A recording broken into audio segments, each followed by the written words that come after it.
My grandmother kept the contract in a clay box. Not a copy, not a translation.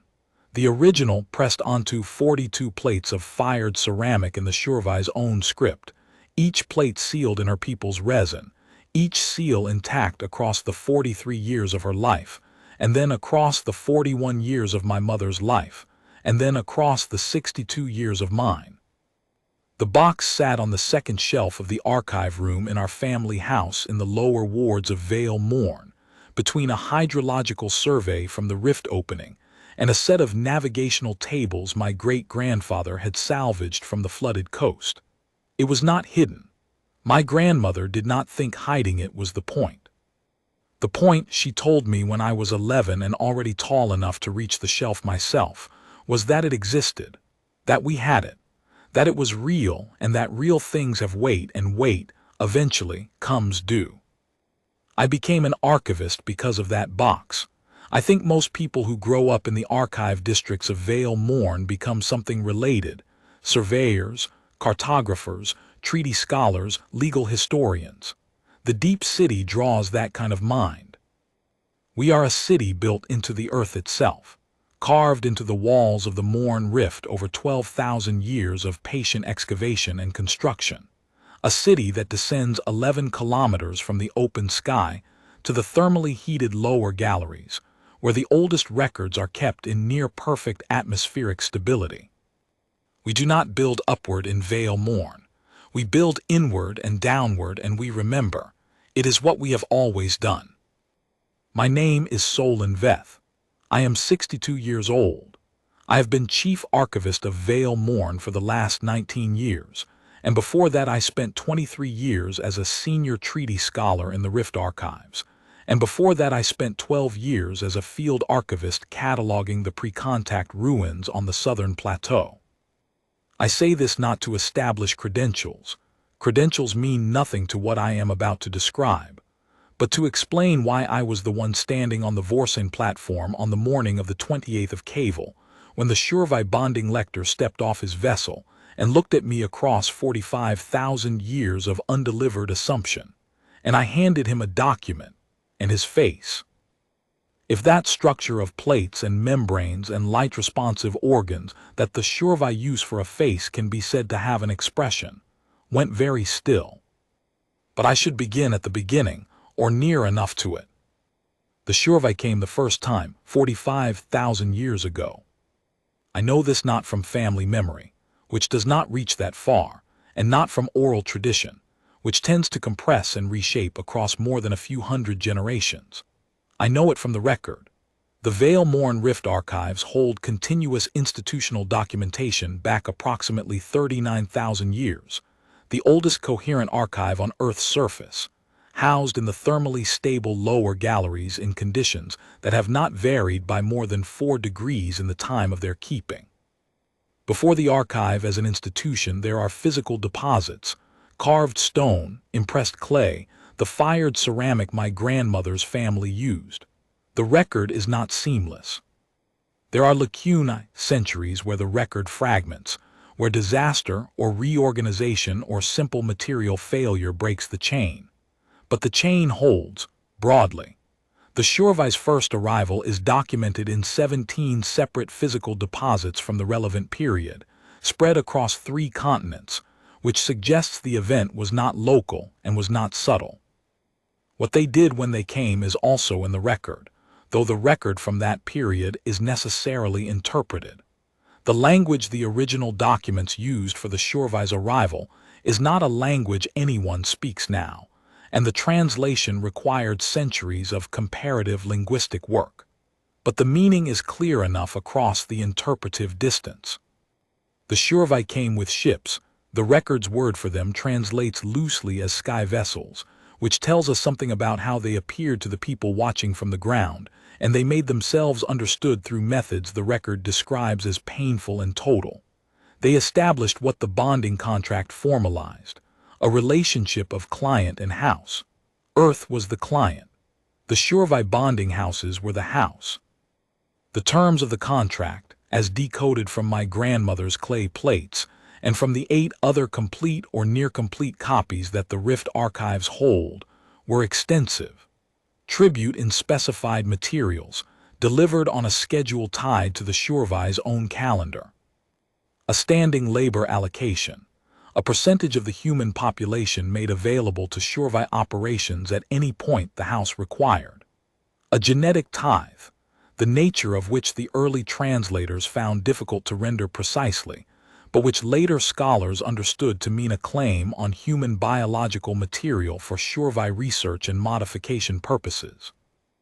And the perpetual client clause, which stated in terms that required no interpretive creativity at all, this bond does not expire.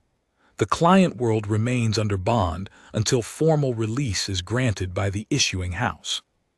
They did not grant formal release, they left. The record is unambiguous about this. Approximately 3 years after the contract's establishment, the exact duration is uncertain, but the deposits from the period suggest a relatively short span. The Shurvai departed. The reason is not recorded.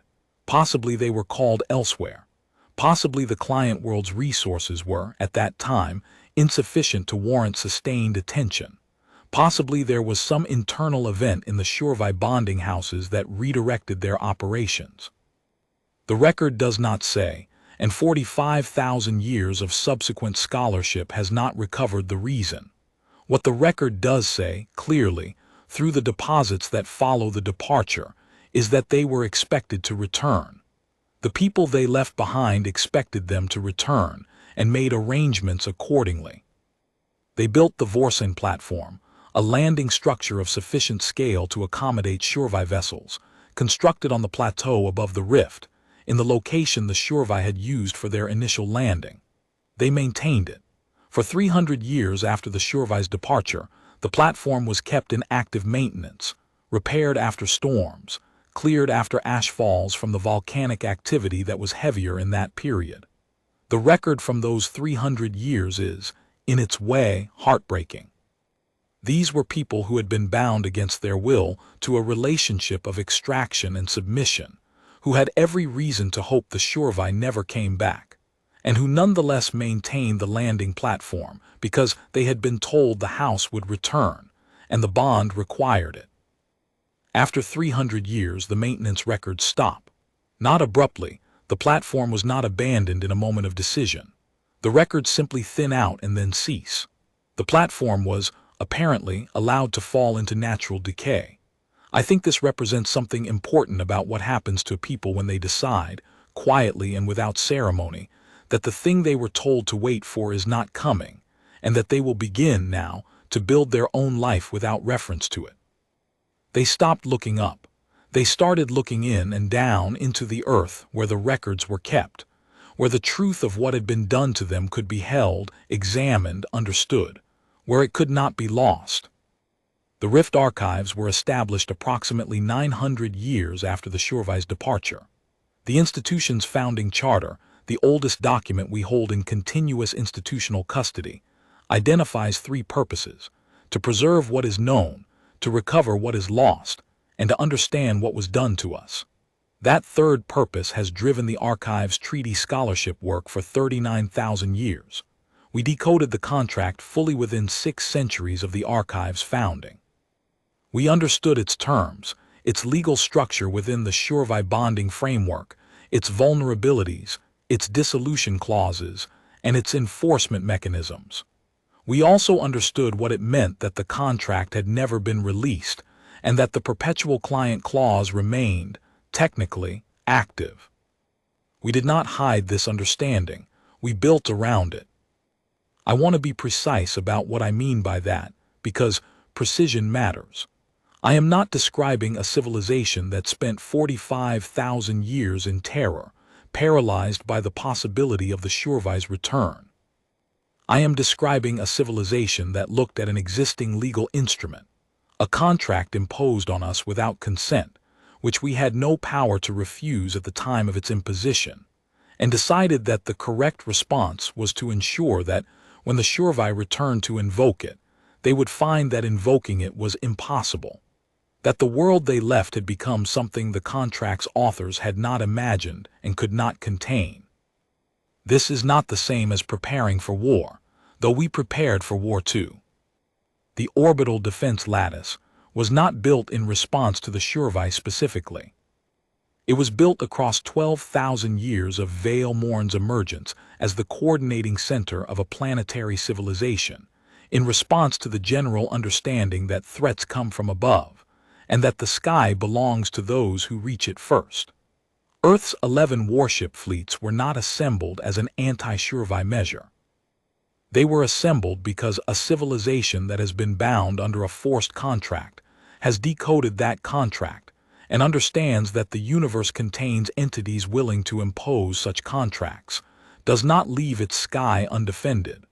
The defense arrays, the sensor networks, the coordinated response protocols, none of these were reactions.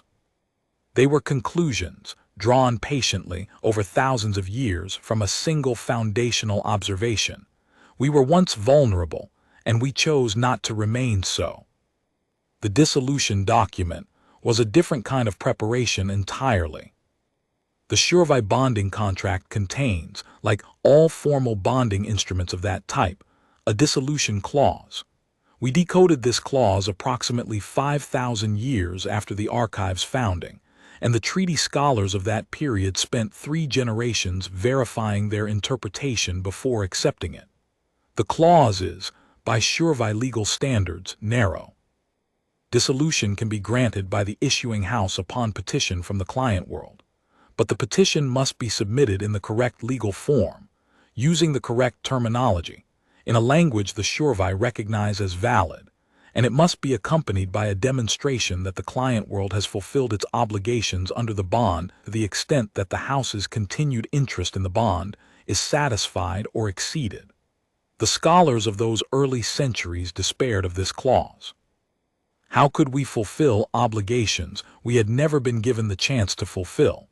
How could we demonstrate satisfaction to a party that was not present? Later scholars took a different view. They noted that the clause contained no mechanism requiring the House to be present at the time of petition, only at the time of dissolution. They noted that a petition could be prepared in advance and held in readiness. They noted that the terms of fulfillment were, in the original Shurvi legal framework, partially transferable, that a client world's accumulated development could, under certain interpretations, be entered as evidence of satisfied capacity. The dissolution document took, ultimately, approximately 800 years to draft correctly. It was completed 41,000 years ago, when the Rift Archive's treaty scholars of that generation certified that the document was formally valid under every interpretation of Shurvi bonding law that they could construct or recover. It has been held in the archive's primary custody ever since. My grandmother's clay box held the contract. The archive's lower gallery holds the dissolution. We had been ready for 41,000 years. I learned about the Shurvi fleet's approach not from an official briefing, though the briefings came quickly enough afterward. I learned about it the way most people in Vale Morn learned about it, from the public sensor feeds, which lit up across every residential display in the city when the Outer System Detection Network registered the inbound signature. I was in my office in the upper archive, reviewing the year's acquisition reports, when my display shifted from the acquisition summary to the sensor feed without any input from me. The automated priority override. I had seen it once before, during the Cable storm of 23 years ago, when the weather systems coordinated a response to a pressure event that threatened the rift's upper galleries. I had not expected to see it again. The signature was unusual. Even I could see that, and I am not a sensor analyst.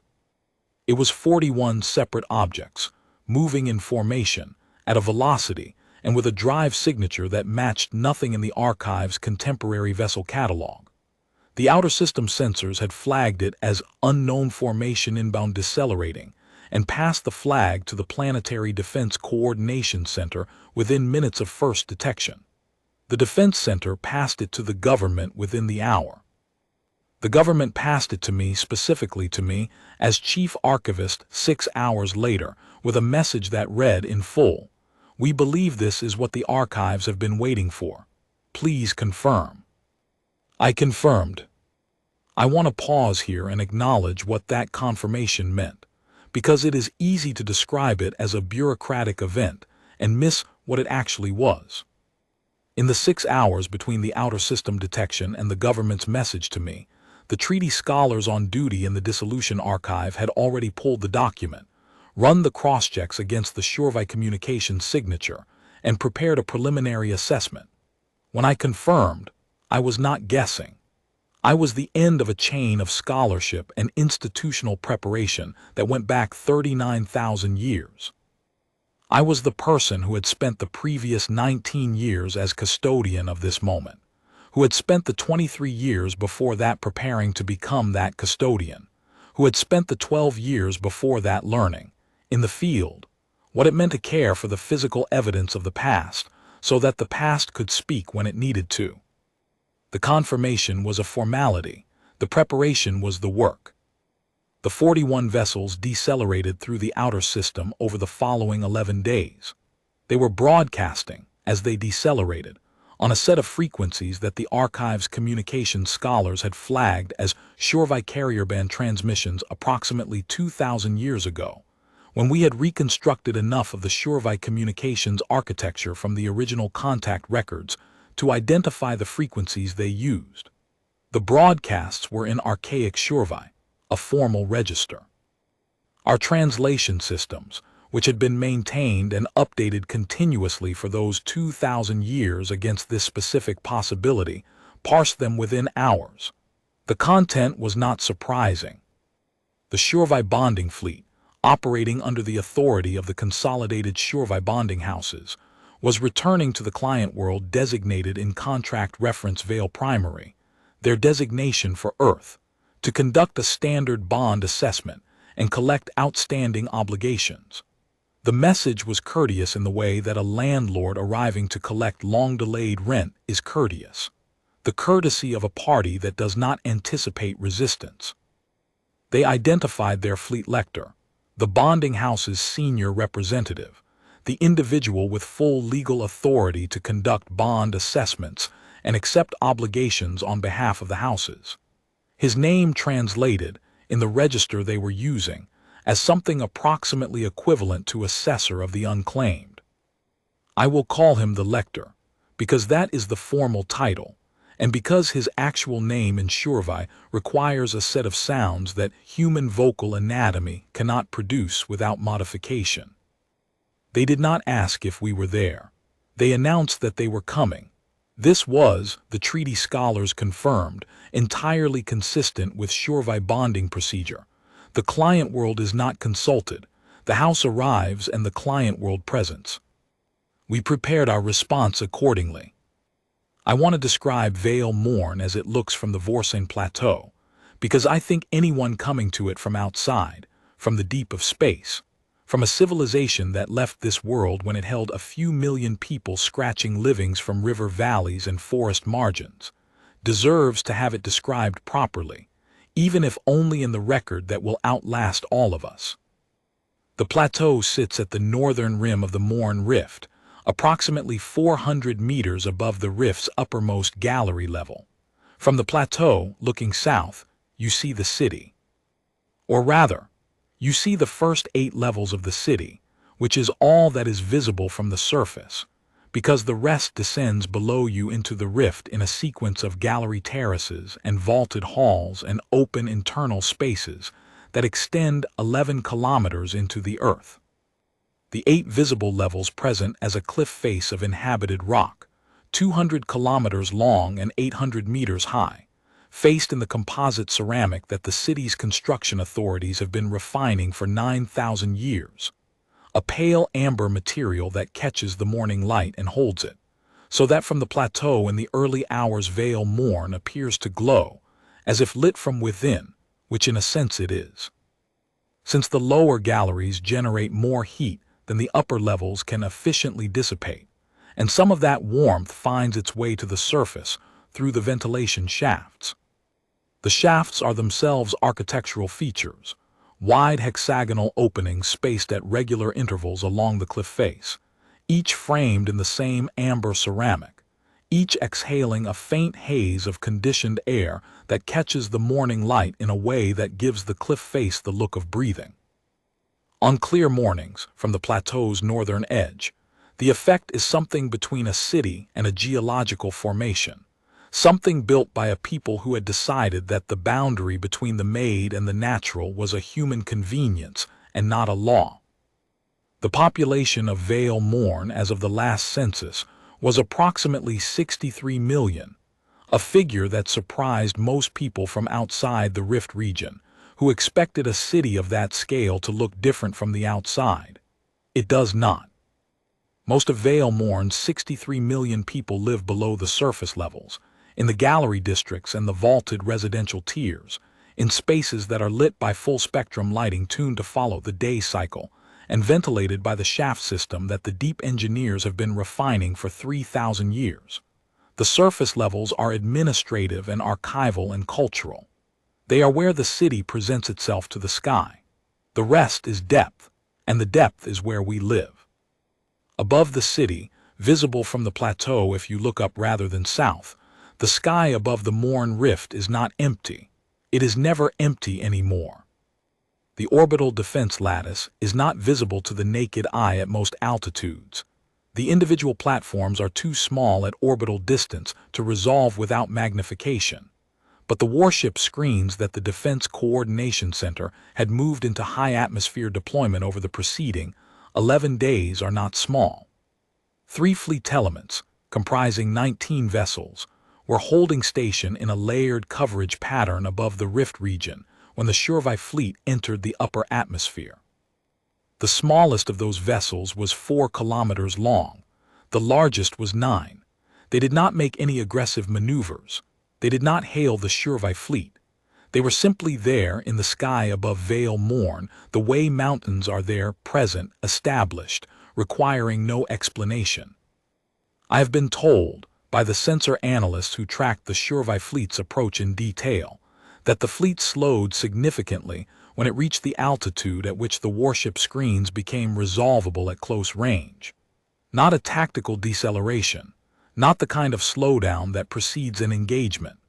More like the slowdown of a person who has walked into a room expecting it to be empty and has found it occupied.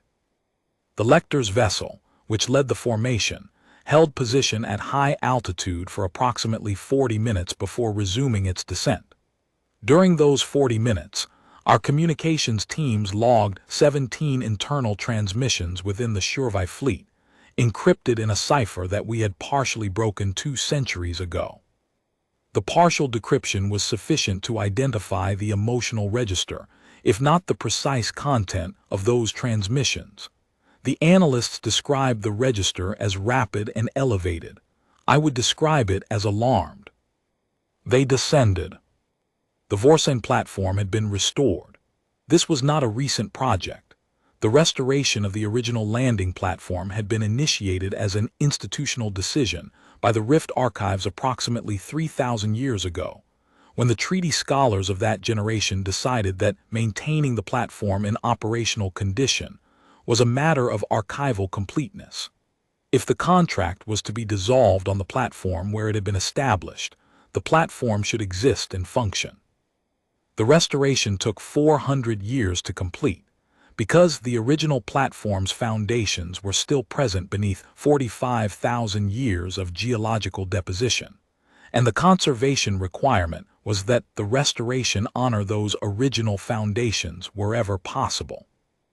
The result was a platform of approximately 3 kilometers in diameter, surfaced in the same composite ceramic used for the city's cliff face, with the original Shurvai landing markers re-established at the positions indicated by the ancient ground survey records. It was maintained by a rotation of archive staff for whom the maintenance duty carried the weight of a ritual obligation, which in a sense it was. Staff who rotated onto platform maintenance duty described it as the quietest work they did in the archives. Standing on the platform on clear days, checking the marker positions and the surface integrity, looking south at the city and up at the sky, it required a particular kind of patience. The patience of a people who had decided to be ready and who were keeping the readiness in good repair. On the morning of the 28th of Cavil, I walked from the transport terminus at the plateau's edge to the center of the Vorsen platform, carrying the dissolution document in a sealed archival case, accompanied by 12 of my senior treaty scholars, a security detail of 32 Rift defense personnel in full dress, and a communications team of 8. The walk was approximately 1.5 kilometers. The platform surface was level and the morning air was cold and clean, and I was aware, with each step, of the weight of the case in my hands and the weight of everything it represented and the long chain of people, too many to count, spread across 41,000 years, who had done their part of this work so that I could walk across this plateau on this morning carrying the conclusion. The morning was clear. The high-atmosphere warship screens were visible as long, bright shapes in the upper sky, catching the early sun. The Shurvai fleet was descending in formation above the plateau's northern edge. I could see the lead vessel clearly. It was larger than I had expected, larger than the reconstruction imagery in the archive's historical files had suggested, a long, dark shape with hull features that indicated considerable age. 45,000 years is a long time for a vessel to remain operational. Either Shurvai technology is more durable than ours, or this vessel had been rebuilt many times over the same frame. Either seemed plausible. I had been briefed on what to expect when the Lector's vessel landed. I had studied the Shurvai physiological records we held, partial, reconstructed from the original contact period's accounts, supplemented by subsequent scholarship, and by 2 subsequent contacts with Shurvai-adjacent species in the 11,000-year period, before those contacts had also gone quiet. I knew that the Shurvai were large relative to humans. The record suggested an average height of approximately 2.5 meters, with body mass significantly exceeding a human's, and an exoskeletal element to their biology that gave them a physical durability humans lacked. I knew that their sensory apparatus was oriented primarily toward light in frequencies slightly offset from human visual range, which meant they perceived color and detail in ways that did not map cleanly to human experience. I knew that their social hierarchy was expressed through posture and the position of the light-responsive membranes around their faceplate, and that a contracted client world would be expected to present in a posture of submission, lower than the Lector, head angled downward, offerings extended. I had practiced the correct legal formal posture for presenting the dissolution document. It was not a posture of submission. It was, in Shurvai bonding legal protocol, the posture of a counterpetitioner. Upright, document held at chest height in both hands, eyes, or in our case, gaze directed at the Lector's faceplate. The treaty scholars had debated whether I should adopt this posture from the moment of the Lector's egress or only after the initial formal address. The consensus was, from the moment of egress. We did not want there to be any ambiguity about what we were doing. The lead vessel settled onto the platform with a sound that I felt more than heard, a deep pressure change, a vibration in the platform's surface that traveled up through my feet and into my chest. The landing took several minutes. The hull was dark and showed stress weathering that suggested very long transits, not the weathering of damage, but the patient erosion of a vessel that had been moving through hard vacuum for spans of time that were measurable in geological terms. When the egress ramp descended, it descended slowly, with the hydraulic deliberateness of a mechanism that had not been used recently, and I had a moment, standing in the morning light on the ancient platform, holding the sealed archival case in both hands, of something that I can only describe as the weight of all those years pressing down. Not fear, not triumph, something older and quieter than either. My grandmother's voice, very briefly, telling an 11-year-old girl that real things have weight, and weight comes due. I breathed. I held the case, I waited. The Lector was the first down the ramp. He was precisely as large as the record had suggested, and he moved with the unhurried confidence of a figure who has never, in his professional life, arrived anywhere and found resistance. Behind him came 6 attendants, smaller, carrying the bond assessment instruments, devices for recording the client world's current population and resource status, for cataloging outstanding obligations, for formalizing the collection schedule. The instruments were calibrated for a world that had last been assessed 45,000 years ago. I noted, as the lector reached the base of the ramp and looked across the platform toward me, that he did not immediately register our presence as unexpected.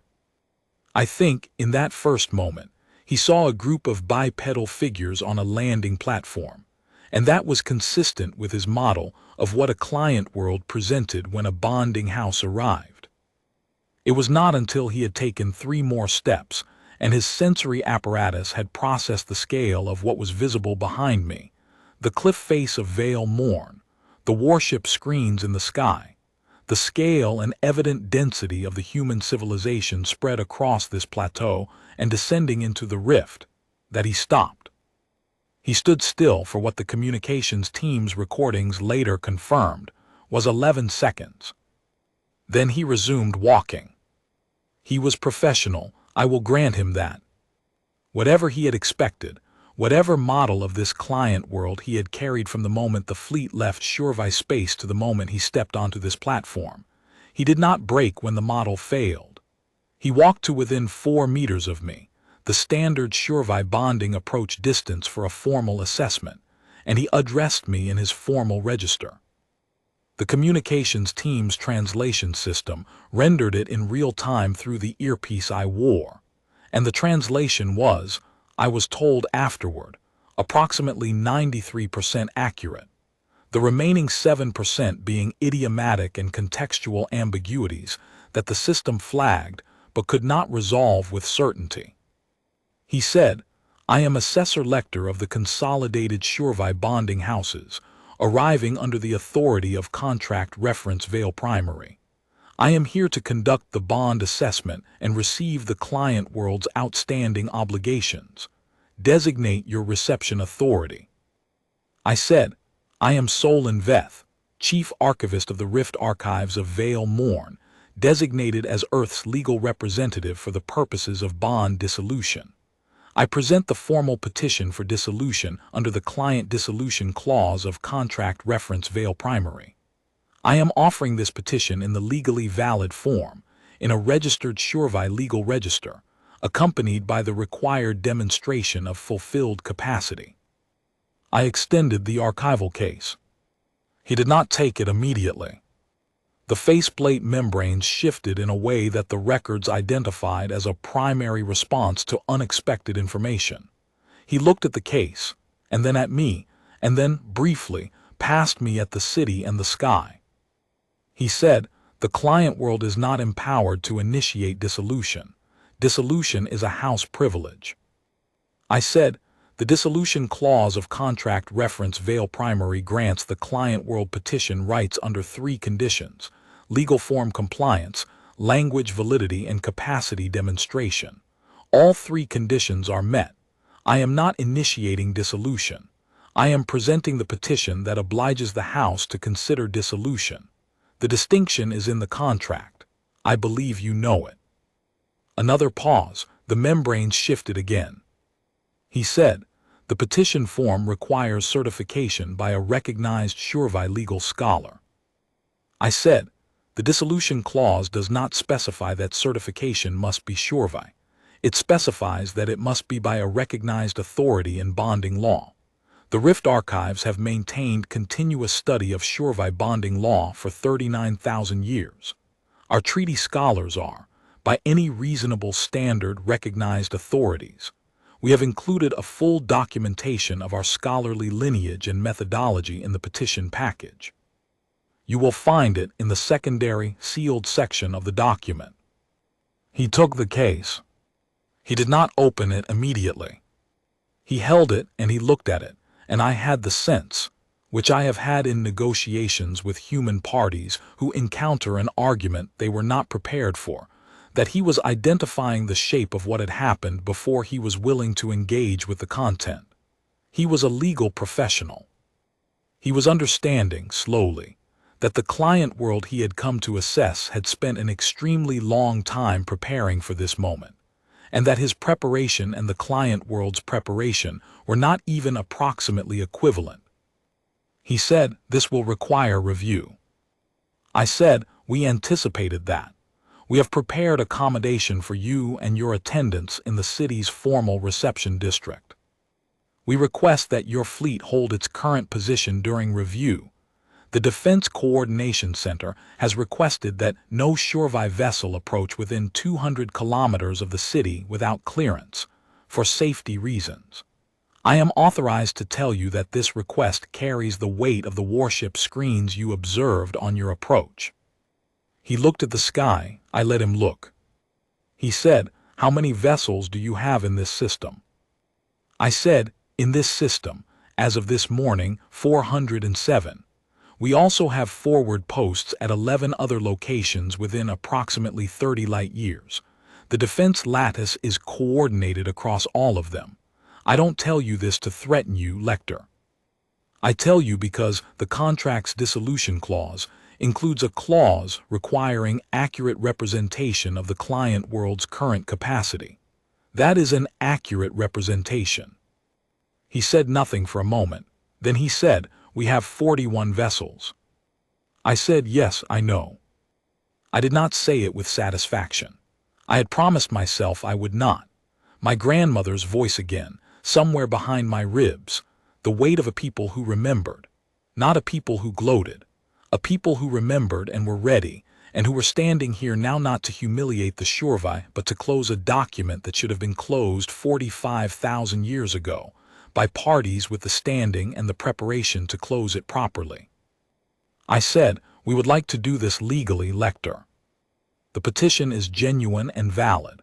We believe it meets every standard the contract requires for dissolution consideration. If you review it and find grounds to dispute it, we are prepared to address those disputes through the legal mechanisms the contract provides. If you find that it is valid, and I believe you will, we ask that you execute the dissolution document in the format specified in the petition, in the presence of witnesses, and that you return with your fleet to Shurvi space." He said, "And if we decline to execute the dissolution?" I said, "Then we will have a different kind of conversation, but I don't think you will decline. I think you came here expecting a client world that had been waiting 45,000 years to comply, and you found something that has been waiting 45,000 years to close the contract correctly. Those are not the same thing, but they are both forms of waiting. We have been patient. We are asking you to be reasonable." He went back to his vessel with the petition and his attendants, and the review took 4 days. On the second day, I received a communication from the Planetary Defense Coordination Center, one of the Shurvi fleet's smaller vessels, a frigate-class ship, its designation in the Shurvi formation translated as a category roughly equivalent to enforcement support, had moved from its holding position and was approaching the city from the northeast. The approach was slow, but it was ongoing, and it had not responded to the clearance request transmissions the Defense Center had been sending since the vessel began moving. I was in the archives at the time, rereading the secondary documentation in the petition to confirm that our argument on the capacity demonstration clause was as tight as we had constructed it to be. The Center's message was brief. The frigate was now inside the 200-kilometer boundary, and what did I want them to do? I considered the question for approximately 30 seconds. The defense protocols were clear. The boundary was clear. The clearance request process was clear, and we had followed it. This was not ambiguous. I messaged back, "Send one more clearance request on every frequency with the translation attached, and give them 3 minutes to respond or reverse course. If they have not responded or reversed after 3 minutes, you have the authority to act under established defense protocols. I am not going to redefine those protocols for the Shurvi's benefit." They sent the request. The frigate did not respond or reverse. The orbital defense lattice's response was, by the lattice's standards, minimal. A single battery, charged and discharged in approximately 90 seconds. The frigate ceased to exist as a coherent structure. The debris field was later tracked and confirmed as contained. None of it reached the surface, and none of it intersected with any of the remaining Shorvi fleets holding positions. The Lector's vessel did not move. I sent him a message. I said, "I regret that was necessary. I remain available for the petition review whenever you are ready to continue." He did not respond that day. The Lector and his 6 attendants spent the first day in the formal reception suite the city had prepared for them in the Upper Administrative District. A set of rooms with ceiling heights and atmospheric conditioning, adjusted to Shorvi physiological specifications, which the city's facilities engineers had prepared from our archival data on Shorvi biology. I was told by the liaison officer assigned to the suite that the attendants spent most of the day in their rooms, and that the Lector spent most of the day reading. She could not see what he was reading, the case was held out of line of sight, but she said the quality of his stillness, the way he sat for hours without any visible movement, struck her as the stillness of someone doing intense work rather than the stillness of someone resting. I found this credible.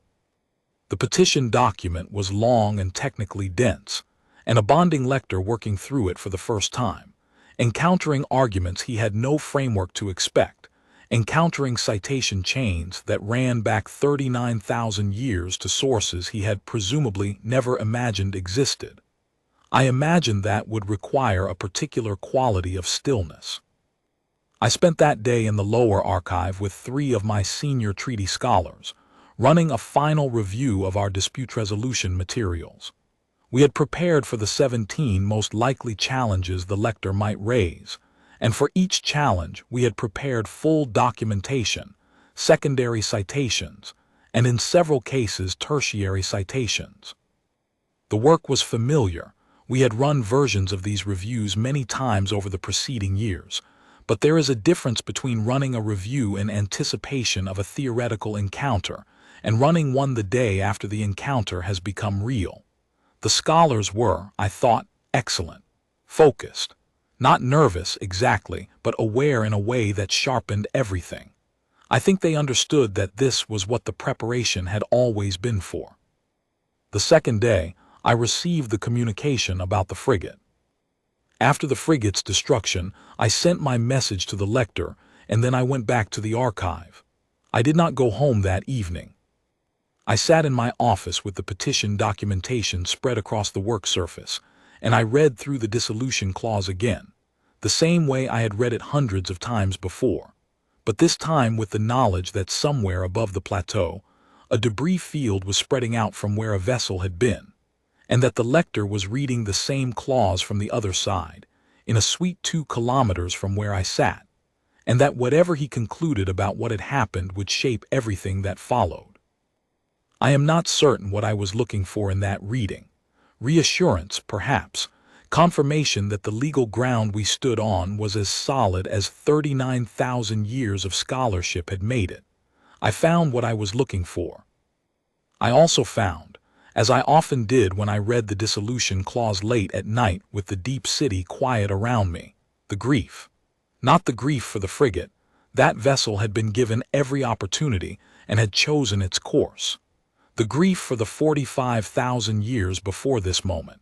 The grief for the people who had built the Vorsen platform and maintained it, and then let it decay when the return didn't come. The grief for the people who had carried the contract in clay boxes and ceramic jars, and impressed stone tablets across a span of years that made the history of any single civilization look brief. The grief for what had been taken from us at the beginning, before the archive existed, before the discipline existed, before the institution existed. The grief that is the reason all of it had to be built. I held it, then I put it where it belonged and went back to the documentation. On the morning of the 3rd day, he sent a formal message requesting a meeting. I went back to the Vorsen platform. He was already standing at the base of his ramp when I arrived, and he had the dissolution document case open on a portable assessment platform, a flat surface extended from his vessel's hull at approximately working height for a being his size, which meant I had to look slightly up at the document spread across it. He had flagged 17 sections of the petition. His attendants had prepared formal dispute notices for each section, in the correct Shurvi legal notation. I had brought 3 of my treaty scholars, and we went through the 17 disputes one by one, standing on the Vorsen platform in the morning light with the warship screens overhead and the city at our backs. 11 of the 17 disputes were technical. They concerned the translation register we had used for specific legal terms, the citation format for our supporting documentation, and the methodology by which we had calculated the capacity demonstration figure. We resolved all 11 by producing the underlying documentation, which we had brought in full, and by demonstrating that our methodology was internally consistent and derived from Shurvi sources we held in the archives. The lector's attendants reviewed each resolution and withdrew the corresponding dispute. It was slow work. It took most of the day. The remaining 6 disputes were substantive. They concerned the capacity demonstration clause itself. The lector's position was that the clause required a demonstration of capacity specifically in terms defined by the original contract's assessment framework, which measured capacity in units of the resource types the contract had specified for tribute: population, agricultural output, mineral yield, biological material availability. His argument was that our capacity demonstration, which had used contemporary Earth measures of technological and military and institutional development, was not responsive to the specific metrics the contract had defined. My senior treaty scholar, a man named Deva Krath, who had spent 31 years working exclusively on the dissolution petition's capacity demonstration section, addressed this argument for approximately 3 hours. I had heard Deva give versions of this argument many times in internal review sessions, but I had never heard him give it in the field, with an actual lector on the other side of the assessment platform. He was, I thought, better in the field than in review. Something about the real stakes of it focused him. He did not speak fast or with the kind of verbal elaboration that legal argument sometimes collapses into. He spoke the way the archive's best scholars always spoke, with patience, with precision, with the absolute confidence of someone who has spent 31 years making sure every word is right. The core of his argument was this: the capacity demonstration clause did not specify that the metrics must be those of the original assessment framework. It specified that the demonstration must show that the client world's capacity to satisfy the House's interest exceeded the outstanding obligations under the bond. The original assessment framework was one method of measuring that. It was not the only method.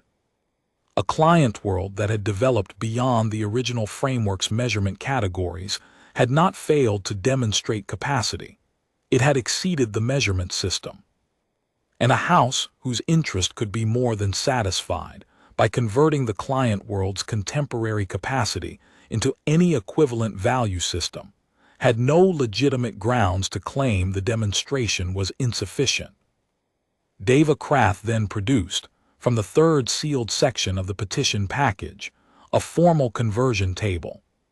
It translated every outstanding obligation specified in the contract, every unit of tribute, every labor hour, every biological tithe item, into a contemporary Earth equivalent, and then demonstrated, using figures from Earth's publicly available resource inventory, that Earth's current capacity exceeded those converted obligations by a factor that our scholars had calculated, and the lector's attendance confirmed, after approximately 40 minutes of independent calculation, was correct.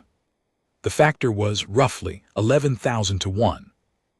The lector looked at the conversion table for a long time. Then he said, "You have been preparing this document for a long time." Deva Krath said, 41,000 years, lector. The lector said, "You knew we would come back." I said, "We knew the contract was still active. We could not know when, but we knew the perpetual client clause was permanent, and we knew the House operated on its own schedule. It seemed prudent to be ready." He said, "And the ships, the defense installations, those are also preparation." I said, Earth does not leave its sky undefended. That is a lesson we learned before you came the first time, and relearned while you were gone. The defense capacity is not directed specifically at you, Lecter. It is directed at the general category of things that arrive uninvited from the sky and present demands. You are today's instance. He was quiet for a while after that. The afternoon light was shifting on the platform's ceramic surface, and the warship screens were brightening slightly in the upper sky as the solar angle changed. And I thought about my grandmother's clay box, and about the long patience that had brought all of us, human and Shurvai alike, to this platform on this afternoon, and I felt the grief that lives underneath the strength, the grief that is the reason the strength had to be built, and I held it where it belonged, inside, where it had always been. This was not the moment for grief. The grief had had 45,000 years already. This moment was for something else. The clean, hard satisfaction of a thing done correctly after an extremely long preparation, by people who had trusted that the preparation would be enough. He said, the houses will not accept that the client world has outgrown the assessment framework. This will be disputed at the house's council. I said, that is your right under bonding law. I would ask you to consider, before you take that position to the council, two things. The first is that the petition we have presented is legally valid under every standard we have been able to construct, and we have spent 39,000 years constructing them. If the council disputes it, we will continue to dispute the dispute through every legal mechanism available for as long as it takes. We do not have a deadline. We have all the time there is. He said, and the second thing. I said, the second thing is in the fourth sealed section of the petition package, which I believe your attendants have not yet opened. He gestured to one of his attendants, who broke the fourth seal. Inside were 49 documents. Each one was a petition for dissolution prepared by a different client world. 49 species currently held under bonding contracts issued by the Shurvai houses, each of whom we had contacted, through the long-range communication networks we had been building for the past 8,000 years, and each of whom had provided us with whatever petition preparation they had managed independently, which we had then supplemented from our own archive. Some were rudimentary. Some were surprisingly sophisticated. None was as complete as our own. But all 49 were on record, formally prepared, formally transmitted to us for inclusion, and now formally presented through us as the legally designated senior client world. A designation we derived from the fact that our contract was the oldest we could document. The lector looked at the 49 documents.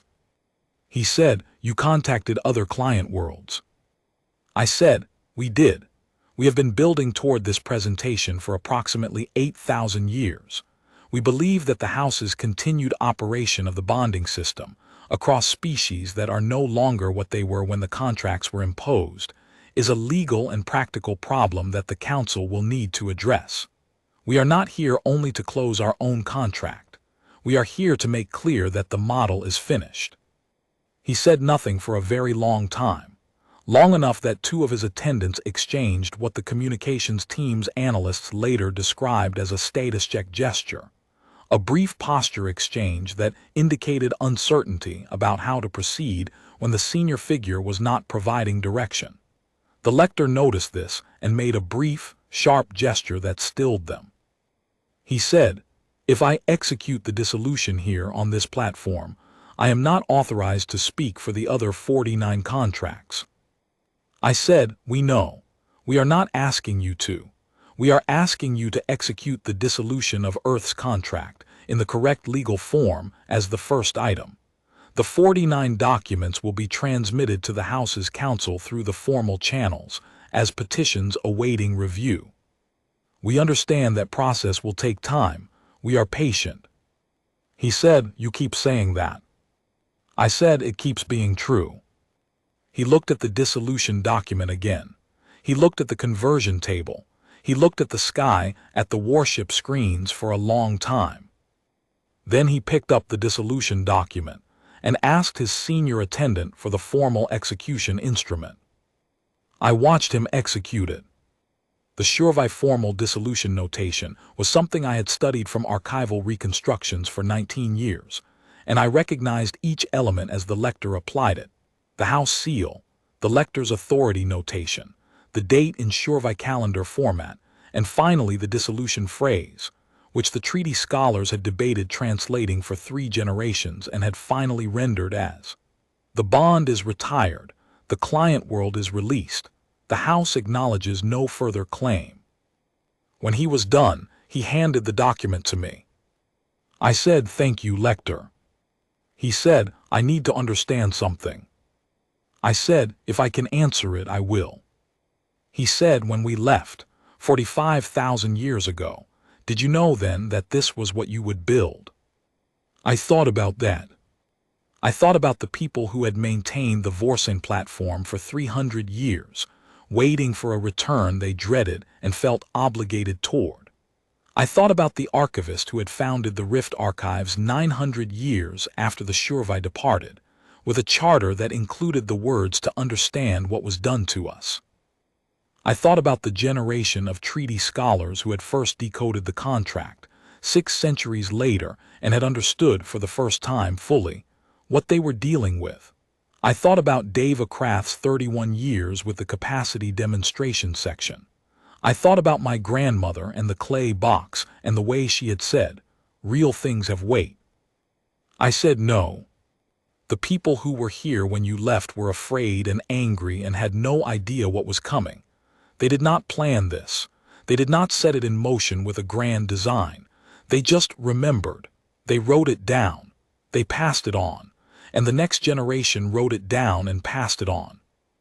And somewhere along the way, the writing it down became a discipline, and the discipline became an institution, and the institution became a civilization that had been writing and reading and preparing for long enough that by the time you came back, we had 41,000 years of answered questions waiting for you on this platform." He said, "You were not afraid of us."